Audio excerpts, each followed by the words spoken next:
दोस्तों नमस्कार। आज हम आपसे भारतीय किसान और खेती कल आज और कल विषय पर जो चर्चा कर रहे थे उसके अंतिम एपिसोड में आपसे बात कर रहे हैं। आपने देखा किसानों और मजदूरों के संघर्षों को, उनकी एकता को तोड़ने के लिए किस किस तरीके के हथकंडे अपनाए जाते हैं, कैसे धर्म के नाम पर सांप्रदायिक उन्माद भड़काया जाता है और जनता की एकता को तोड़कर संघर्षों को कमजोर किया जाता है। उसी तरीके से जातिवाद के नाम पर जनता में फूट डालने की कोशिश की जाती है और देश और जनता को उनमें फूट डालकर लूटने की कोशिश की जाती है। इसी तरीके की जो तीसरी चीज है जिसका खास तौर से भाजपा के सत्ता में आने के बाद जिसका इस्तेमाल किया जाने लगा है बहुत बड़े पैमाने पर, वो है राष्ट्रवाद। हमें नारा दिया जाता है राष्ट्रवाद का, राष्ट्र को बचाने का, राष्ट्र के लिए समर्पण का। आपने तमाम अखबारों में, तमाम सत्ताधारी लोगों के वक्तव्यों में, तमाम जो गोदी मीडिया के एंकर हैं उनके मुंह से इस राष्ट्रवाद की चर्चा सुनी होगी। और इस राष्ट्रवाद के नाम पर जो दूसरी हरकत की जा रही है, जो दूसरी साजिश की जा रही है, उसको जनता के सामने नहीं लाया जाता। आपने 2019 के चुनाव को देखा होगा। उससे पहले, जैसा कि आप जानते भी हैं, हम भी बता चुके हैं कि किस तरीके से देश के अंदर 45 वर्ष की सबसे ज्यादा बेरोजगारी का आंकड़ा पार हो चुका था। किस तरीके से देश के किसान आत्महत्या करके मर रहे थे, उनकी आत्महत्या की दर बढ़ गई थी। उसी तरीके से लाखों लाख करोड़ों करोड़ों नौजवान बेरोजगार था, कोई रोजगार उन्हें मिल नहीं रहा था। देश के तमाम धंधे उद्योग चौपट हो रहे थे और पूरे देश के अंदर किसानों के साझा संघर्ष उठकर खड़े हो रहे थे। हालात जनता इतनी गुस्से में थी कि भारतीय जनता पार्टी के 5 साल को देखकर, नरेंद्र मोदी की सरकार के 5 सालों को देखकर वो ऊब चुकी थी। लेकिन साथियों, इसी बीच एक बड़ा हादसा हुआ और पुलवामा में आतंकियों का हमला हुआ। हालांकि अभी तक भी कोई सवालों के जवाब इस संबंध में जनता को नहीं दिए गए हैं। ये नहीं बताया गया कि जब ये आतंकी हमला हुआ और इसका बदला लिया गया बालाकोट में, और उधर पाकिस्तानी हवाई जहाजों ने हमारे देश में घुसपैठ करके हमला करने की कोशिश की, उसके पीछे हमारे हवाई जहाज उनका मुकाबला करने के लिए, उनको खदेड़ने के लिए दौड़े, तो किस तरीके से अपने देश की तोपों से अपना ही हवाई जहाज गिरा लिया गया। 6 बड़े अधिकारी जिसमें मारे गए, आज तक उसके बारे में नहीं बताया गया। ये कौन था, किस तरीके से ये तोप कौन की गड़बड़ से हुई, उनको क्या सजा मिली, और उस मामले को पूरी तरीके से छिपा लिया गया। यहां तक कि पहली बार तो ये बताया गया कि हमने 2 पाकिस्तानी हवाई जहाज मार गिराए। इसी तरीके से साथियों, बालाकोट में क्या हुआ, पूरी दुनिया के तमाम समाचार पत्र और उनमें जो बातें आ रही थी, हम हालांकि अपने देश के सूचना तंत्र है, हम पहले उस पर विश्वास करेंगे, सरकार पर विश्वास करेंगे। दुनिया के अखबार अजीत क्या बोलते हैं हम उन पर विश्वास नहीं करेंगे। लेकिन एक बात तो जरूर है कि ये जो घटना घटी, इस घटना में जो अपराधी सरकार को लगे कि ये अपराधी हैं और उनके खिलाफ उन्हें जेल में पकड़ बंद कर दिया गया, उन पर आरोप लगाकर, और उसका जो अब तक पकड़ा गया सरगना उसको 90 दिन हो गए। सरकार हमारी उसके खिलाफ, हमारी पुलिस, हमारी सीबीआई, हमारी तमाम संस्थाएं मौजूद हैं, लेकिन उसके खिलाफ कोर्ट में चार्जशीट पेश नहीं कर सकी और उसकी जमानत हो गई। ये चार्जशीट, अगर वो अपराधी था तो सरकार और पुलिस उसकी चार्जशीट पेश कोर्ट में क्यों नहीं कर पाई? दूसरा सवाल इसी से जुड़ा हुआ था।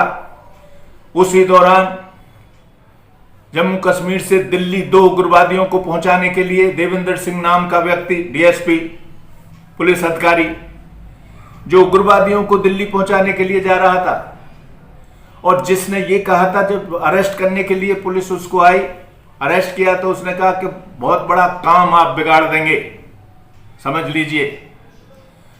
उसको जब जेल में बंद कर दिया गया, उसके खिलाफ भी सरकार चार्जशीट पेश नहीं कर पाई, उसकी भी जमानत हो गई है। तो राष्ट्रवाद को वो ही नहीं होता है जो मोदी जी अपने मुंह से बोलते हैं। राष्ट्रवाद वो ही नहीं होगा जो ये एंकर, मोदी जी के चापलूस एंकर और बिके हुए एंकर जो बोलते हैं, वही राष्ट्रवाद नहीं है। राष्ट्रवाद की सबसे बड़ी गहरी और व्यापक परिभाषा हिंदुस्तान की जनता जानती है, क्योंकि ये हिंदुस्तान की जनता है जो अपने सपूतों को बॉर्डर पर लड़ने के लिए भेजती है, और वही जनता है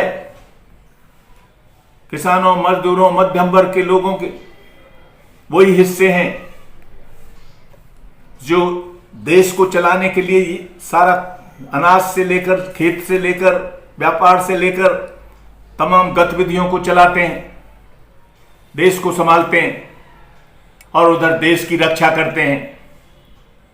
आपने देखा होगा, जब भी आतंकवादियों के द्वारा हमारे वीर शहीदों की, जवानों की हत्या कर दी जाती है, उन्हें शहीद कर दिया जाता है, और ये लाशें जब पहुंचती हैं तो किस तरीके से, जिस गांव में लाश पहुंचती है, किस तरीके से पूरे इलाके उमड़ पड़ते हैं। ये है राष्ट्रवाद। और वो जिसका बच्चा मर गया है, वो गांव जिनका बच्चा मर गया है, वहां के हजारों बच्चे, पता है डेड बॉडी आ रही हैं, पता है इनका हश्र क्या हो रहा है, लेकिन इसके बावजूद भी देश की सेवा में अपने बच्चों को भर्ती करने के लिए वो तैयारियां करते रहते हैं।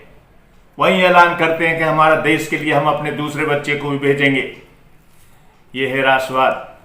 हिंदुस्तान की जनता की नस नस में कूट कूट के भरा हुआ है राष्ट्रवाद। लेकिन हमें इस राष्ट्रवाद की परिभाषा को समझना पड़ेगा। आपने अभी देखा, चीन के बॉर्डर पर हमारे बिहार रेजिमेंट के जो साथी शहीद हुए, हमारे जवान शहीद हुए, पूरे देश के लिए बहुत गम और दुख की बात थी। पूरा देश चिंतित था। लेकिन एक बात गौर करनी पड़ेगी कि ये तमाम के तमाम जो शहीद हुए हैं साथी, ये गरीब किसान और मध्यम किसान के बेटे हैं, मध्य वर्ग के बेटे हैं। ये हमें जानना पड़ेगा, इस चिंता को भी हमें समझना पड़ेगा। इसलिए साथियों, हमें राष्ट्रवाद को भी थोड़ा गहराई से जानना पड़ेगा। राष्ट्रवाद जब राष्ट्र बन रहे थे, जब सामंती युग के बाद पूंजीपति पैदा हुआ है और पूंजीवाद ने अपना विस्तार शुरू किया है, तब इन राष्ट्र राज्यों का निर्माण पूरी दुनिया में शुरू हुआ है। इन पूंजीपतियों ने सामंतों के खिलाफ दुनिया में बड़े बड़े संघर्ष भी किए हैं। 1649 में क्रॉमवेल नाम के पूंजीपति के नेतृत्व में इंग्लैंड में वहां की राजा चार्ल्स प्रथम की तलवार से गर्दन उतार ली गई थी। पूंजीपति सारी जनता को लेकर राजा रजवाड़ों के खिलाफ, सामंतों के खिलाफ लड़ रहा था। उसी तरीके से फ्रांस के अंदर 1789 की क्रांति में पहली बार राजाओं का खात्मा किया और बिना राजा के प्रजा रहनी शुरू हुई। इसलिए ये युग के साथ पैदा हुआ है राष्ट्र। एक तरीके से ये इनकी, जब पूंजीपति पैदा हुआ तो उनकी आर्थिक गतिविधियों का विस्तार था और उन्होंने अपनी मंडी के रूप में इन राष्ट्रों को बनाना शुरू किया, अपने मुनाफे के क्षेत्रों में इन राष्ट्रों को बनाना शुरू किया। और उस समय लेकिन अच्छी बात यह थी कि जब ये राष्ट्र बन रहे थे, बिना जनता के भरोसे में लिए नहीं बन सकते थे, इसलिए उस समय एक नारा दिया गया था, राष्ट्र का आधार क्या होना चाहिए? राष्ट्र का आधार होना चाहिए स्वतंत्रता, समानता और भाईचारा। यही राष्ट्र के 3 आधार हैं, उस समय बताया गया। और आज तक भी ये इस बात की ये सच्चाई है कि बिना इन 3 चीजों के किसी राष्ट्र का निर्माण नहीं हो सकता। अगर जनता स्वतंत्र नहीं होगी तो वो कोई राष्ट्र नहीं होता है, वो राष्ट्र चलेगा भी नहीं। अगर जनता की बराबरी के काम ज्यादा नहीं होंगे तो वो राष्ट्र नहीं होता है। और अगर भाईचारा नहीं होगा जनता में, विभिन्न धर्मों के लोगों में, विभिन्न तरीके से जीने वाले लोगों में, तो भी राष्ट्र राष्ट्र के रूप में नहीं रह सकता है। इसलिए उस समय ये पूरे संघर्षों के द्वारा निकला हुआ राष्ट्र का शब्द ये पूरी दुनिया में आया और राष्ट्र का रूप पूरी दुनिया में बनने लगा। लेकिन इसमें भी फर्क करना होगा हमको। हमारे जैसे देश जो साम्राज्यवाद के खिलाफ, अंग्रेजों की लूट के खिलाफ जो लड़ रहे थे, हमारे देश में उससे पहले ये भारत 6 रियासतों में बटा हुआ था। आप जानते हैं, कोई राष्ट्र के रूप में कहीं कोई रियासत नहीं थी, राजा के मनमानी चलती थी, कोई समानता, स्वतंत्रता और भाईचारा नहीं था।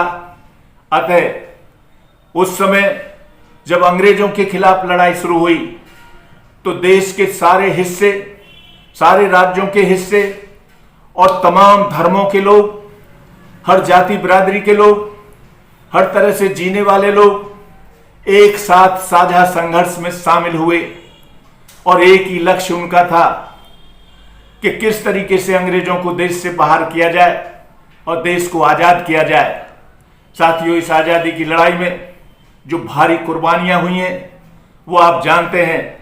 इसमें अशफाक उल्लाह कुर्बान हुए तो राम प्रसाद बिस्मिल कुर्बान हुए, चंद्रशेखर आजाद कुर्बान हुए, इसमें भगत सिंह कुर्बान हुए तो राजगुरु सुखदेव कुर्बान हुए।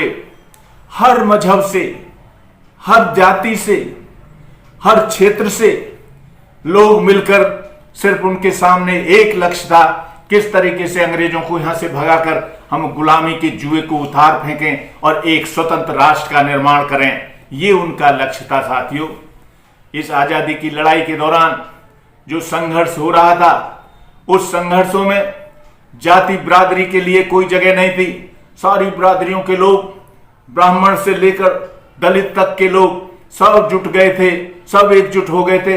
भेदभाव खत्म हो रहा था और इस तरीके से राष्ट्र का निर्माण हो रहा था। वो एक दौर था, उस अपने आप छुआछूत से लेकर सारी चीजें धीरे धीरे मिट रही थी आजादी के दौर में। और कम से कम क्रांतिकारी जो लड़ रहे थे उनके सामने तो ये कोई चीज नहीं थी, वो सब इसको ठुकरा चुके थे और एकजुट होकर अंग्रेजों के खिलाफ खड़े हुए थे। इसी तरीके से धर्म के नाम पर कोई विभाजन नहीं था, सब मिलकर लड़ रहे थे। हम आपको बता चुके हैं कि किस तरीके से हमारे क्रांतिकारी विभिन्न धर्मों से निकल कर आए और इस लड़ाई को आगे बढ़ाया। उसी तरीके से साथियों, आप देख सकते हैं कैसे राष्ट्र बनना था। विभिन्न परंपराओं के लोग, विभिन्न धर्मों के लोग, विभिन्न आस्थाओं के लोग किस तरीके से इसमें एकजुट हो रहे थे। अगर गाय को पूजने वाले लोग इसमें शामिल थे तो गाय को भोजन में शामिल करने वाले लोग भी इसमें शामिल थे। अगर सुअर से नफरत करने वाले लोग इसमें शामिल थे तो सुअर को भोजन में शामिल करने वाले लोग भी इसमें शामिल थे। दुर्गा की पूजा करने वाले लोग भी इसमें शामिल थे तो महिषासुर की पूजा करने वाले लोग भी शामिल थे। साथियों, इस तरीके से जो उतरन पहनने वाले, झूठन खाने वाले लोग वो भी शामिल थे और उतरन पहनाने वाले और झूठन खिलाने वाले लोग भी शामिल थे। और इस तरीके से एक राष्ट्रीय भावनाओं का निर्माण हो रहा था देश के अंदर, उस संघर्ष से हो रहा था। इसलिए जो राष्ट्र पूंजीपतियों के द्वारा, साम्राज्यवादियों के द्वारा हमारे देश के अंदर, पूरी दुनिया के अंदर जो राष्ट्र बन रहे थे, उनमें एक तरफ तो ये पूंजीपतियों के द्वारा, साम्राज्यवादियों के द्वारा राष्ट्रों का निर्माण हो रहा था, जो अपने मुनाफे के लिए अपने बाड़े बना रहे थे, अपनी मंडियों के क्षेत्र निर्धारित कर रहे थे, और दूसरी तरफ राष्ट्रों का निर्माण जनता के संघर्षों से हो रहा था, जो साम्राज्यवाद के खिलाफ संघर्ष में उतर रहे थे। जनता इस तरीके से हमारे राष्ट्र का निर्माण कर रही थी, अपना खून देकर, अपनी कुर्बानियां देकर राष्ट्र का निर्माण कर रही थी। इसलिए भारत में जो राष्ट्र बना, इसका बहुत बड़ा महत्व हो जाता है। इसीलिए आज भी ये सारी भावनाएं राष्ट्र के प्रति हमारे देश की जनता के अंदर कूट कूट कर भरी हुई हैं। साथियों, आज भी हम बता चुके हैं किस तरीके से अपने बच्चों को देश के ऊपर कुर्बान करने के लिए जनता के लोग तैयार रहते हैं, किसान और मजदूर तैयार रहते हैं, आम आदमी तैयार रहता है। और आज भी राष्ट्र के प्रति जरा सी कोई बात होने के खिलाफ पूरा देश उठकर खड़ा हो जाता है, पूरी जनता उसके साथ खड़ी हो जाती है। उसी तरह आप देख चुके हैं, जैसे ही पुलवामा में हमला हुआ और तमाम देश एक साथ चिंतित हो गया, राष्ट्र को खतरा है, आतंकवादी हमारे 40-42 लोगों की हत्या कर सकते हैं, इसलिए राष्ट्र को खतरा है। लेकिन अफसोस, राष्ट्र को खतरा एक चीज है, उसकी चिंता जनता की जायज चिंता है। लेकिन इस राष्ट्र की चिंता को अगर कोई अपने स्वार्थ के लिए, अपने वोट के लिए, अपने चुनाव जीतने के लिए इस्तेमाल करने लगेगा, तो फिर वो राष्ट्र के प्रति चिंता नहीं दिखा रहा है, राष्ट्र के प्रति चिंतित नहीं है, राष्ट्र के प्रति समर्पित भी नहीं है। वो राष्ट्रवाद की भावनाओं का इस्तेमाल करके वो जनता की आंखों में धूल झोंकने की कोशिश कर रहा है। इसलिए साथियों, सारा देश चिंतित हो गया कि देश कैसे बचेगा। हमारे ऊपर हमला हो गया है, सारा जनता उठकर खड़ी हो गई।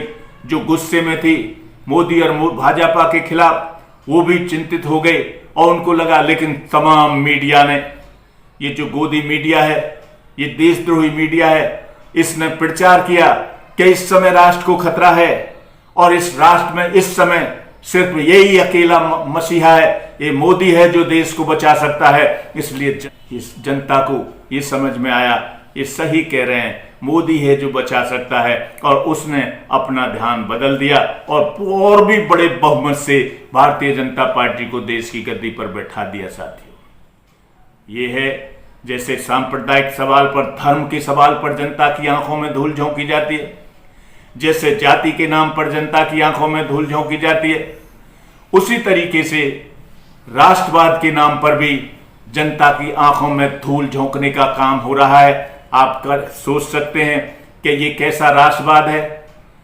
इधर राष्ट्र की चिंता दिखा रहे हैं, उधर देश के हवाई अड्डे, बंदरगाह और हथियार बनाने वाले कारखानों को विदेशी कंपनियों को दे रहे हैं। अगर देश की इस तरीके से देश के तमाम की सेक्टर को बेच रहे हैं विदेशी कंपनियों के हाथ में, तो राष्ट्र की चिंता कितनी कारगर हो जाती है। हमारे देश की खेती को विदेशी कंपनियों के हाथ में सौंपने का काम कर दिया है अभी 3 जून को, तो ये कैसी राष्ट्र की चिंता है। हमारे देश के तमाम की सेक्टर को, पब्लिक सेक्टर को, अंतरिक्ष को, परमाणु योजनाओं को और परमाणु कार्यक्रमों को, और हमारे तमाम एरोस्पेस को, रक्षा उत्पादन को, खनिज को, सबको एक झटके में विदेशी कंपनियों के हाथ, यहां के सेठों के हाथ में सौंप दिया है। ये कैसी राष्ट्रवाद की सेवा हो रही है। साथियों, हमारे देश की यही नहीं है, हमारे देश के बैंक, हमारे देश के बीमा, हमारे देश का संचार, सब कुछ को बेच रहे हैं। सारे देश को बेचकर कौन राष्ट्रभक्त हो सकता है? उसे राष्ट्रभक्त कहोगे जो देश को बेच रहा हो, वो देश की संपत्ति को कौड़ियों में विदेशी कंपनियों के हवाले कर रहा हो, वो राष्ट्रभक्त नहीं हो सकता। साथियों, इसलिए जो देश को बेचता है वो देश को बचाने वाला नहीं हो सकता, और जो राष्ट्र की संपत्ति को, देश की संपत्ति को विदेशी कंपनियों के लोगों के हवाले करता है, वो कभी भी देशभक्त नहीं हो सकता। उसका नाम कुछ है, उसकी बिरादरी कुछ है, उसका धर्म कुछ है, वो कितना ही लोकप्रिय नेता है, लेकिन अगर वो ये काम कर रहा है, इसलिए कौन कितना राष्ट्रभक्त है हमें उसके अमल से, उसके कामों से जानने की जरूरत है। वो लफाजी क्या करता है, वो अखबारों में कैसा उसका फोटो छपता है। सेठों के अखबार हैं, सेठों के टेलीविजन है, तमाम कंपनियों के टेलीविजन है, इसलिए उनमें क्या लफाजी होती है, क्या झूठ फेंका जाता है, ये हम आपको बता चुके हैं। हमें सावधान रहना होगा। कोई राष्ट्र के बाद नाम पर ही हमारे राष्ट्र को खतरा पैदा ना कर दे, ये हमें ध्यान रखना होगा साथियों।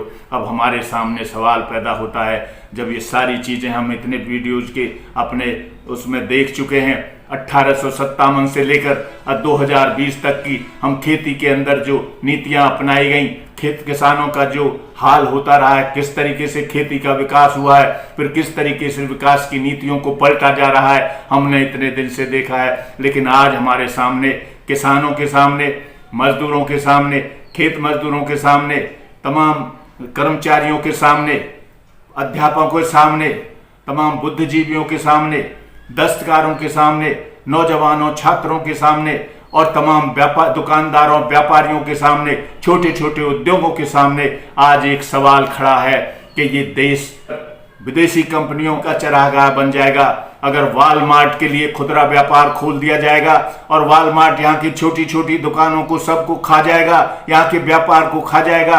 अगर मोनसेंटो आ जाएगी, यहाँ के सारे बीजों पर कब्जा कर लेगी। अगर खेती कंपनियां हैं वो अगर हमारी खेती को कब्जा लेंगी, हमारे तमाम व्यापार, खेती सब विदेशी कंपनियों के हवाले हो जाएगा, तो ये देश कैसे बचेगा? ये तमाम जनता के जो हिस्से हैं ये किस तरीके से अपनी जिंदगी गुजर बसर करेंगे? ये सवाल आज हमारे सामने है। इसलिए साथियों, इसको, इन सारे हिस्सों को मिलकर आज निश्चित तौर पर एक बड़ा खतरा पैदा हो गया है हमारे संविधान को, और वो खतरा पैदा हो गया है हमारे देश की अर्थव्यवस्था को। आर्थिक गुलामी का खतरा पैदा हो गया है, और निश्चित तौर से अगर कोई देश आर्थिक गुलामी की तरफ जाता है तो बहुत दिन तक अपनी राजनीतिक आजादी को भी वो सुरक्षित नहीं रख सकता है। आज ये खतरा हमारे सामने आ गया है। इसलिए हमारे किसानों, मजदूरों से लेकर तमाम जनता के हिस्सों को एकजुट होकर एक साझा संघर्ष की जरूरत पड़ेगी साथियों। और निश्चित तौर पर यह संघर्ष आजादी की तरह का संघर्ष होगा, जैसे आजादी को लाने के लिए, पाने के लिए जो संघर्ष किया गया, उस तरीके का संघर्ष छेड़ना पड़ेगा। क्योंकि वो संघर्ष आजादी को पाने का संघर्ष था और ये संघर्ष आजादी को बचाने का संघर्ष है, हमारे संविधान को बचाने का संघर्ष है। इसलिए साथियों, ये जरूरी हो जाता है कि ये संघर्ष संविधान के दायरे में होगा। दो तरह के हमारे संघर्ष हैं हमारे सामने। एक वोट की राजनीति का संघर्ष है, वोट के जरिए जो हमारे लोग चुनकर जा रहे हैं, आज इस पूंजीपतियों के जरिए, विदेशी कंपनियों के जरिए, सांप्रदायिक ताकतों के जरिए आज इस वोट की राजनीति को पटरी से उतारने का सिलसिला शुरू हो चुका है। आज बहुत बड़ी तादाद में हम आपको बता चुके हैं, संसद में, विधानसभाओं में अपराधी किस्म के लोग चुनकर पहुंच रहे हैं, अरबपति लोग चुनकर पहुंच रहे हैं और सांप्रदायिक हत्यारे चुनकर पहुंच रहे हैं। ये बहुत बड़ा खतरा है किसी मुल्क के लिए। अगर वोट की राजनीति को जिंदा रखना है, अगर वोट की राजनीति को जो ये पटरी से उतारने की कोशिश कर रहे हैं, पटरी पर लाना है, तो निश्चित तौर पर ये हमें साझा संघर्ष शुरू करने पड़ेंगे और ये संघर्ष संविधान के दायरे में होंगे। हालांकि वोट का संघर्ष हम जानते हैं, आज हम जब वोट के संघर्ष को हम लड़ते हैं तो हमें दो तीन बातों को ध्यान रखने की जरूरत है। पहला सवाल, हमें मुद्दा आधारित राजनीति को पैदा करना पड़ेगा।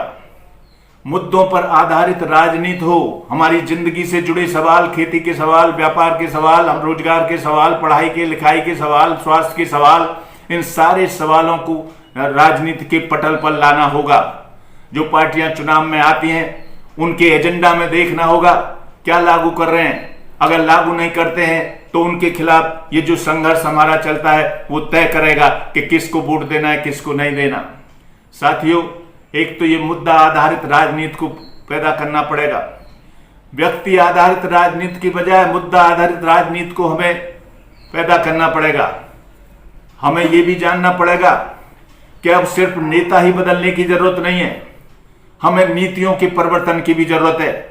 अगर नेता भी आप बदल देते हैं और उनकी नीतियां वही रहती हैं जैसा कि आप देखते आए, जैसा कि उदारीकरण की नीतियों के बाद से ये शुरू हुआ है देश के अंदर, कोई नेता बदल जाने से नीतियां नहीं बदल रही हैं।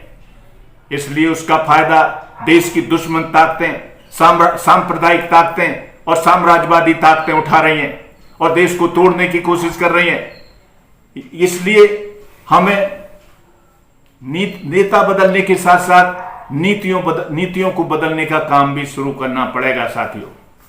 अंत में मैं आपके सामने एक सवाल छोड़ रहा हूं, क्या आजादी हमें वोट के जरिए मिली थी? क्या देश को आजाद कराने के लिए वोट पड़े थे? नहीं साथियों, तमाम धर्मों के लोग, तमाम बिरादरियों के लोग, तमाम क्षेत्रों से लोग उठे, राज्यों से लोग उठे और अंग्रेजों के खिलाफ खड़े हो गए, सड़कों पर उतरे, कुर्बानियां दी और 200 वर्ष से जो हमें गुलाम बनाए हुए थे उन अंग्रेजों को यहां से भागना पड़ा साथियों।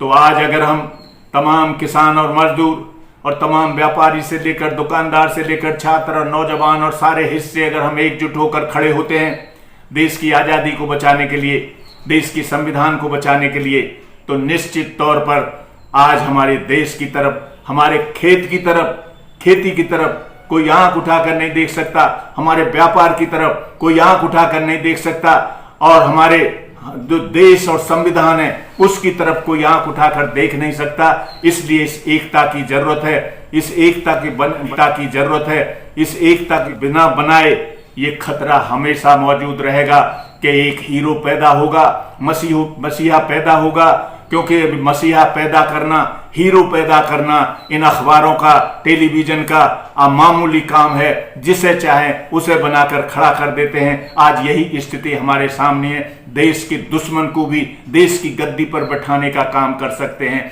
इसलिए हमें इन संघर्षों के जरिए मुद्दों के साथ अपने साझा संघर्षों को आगे बढ़ाना होगा। बहुत बहुत धन्यवाद।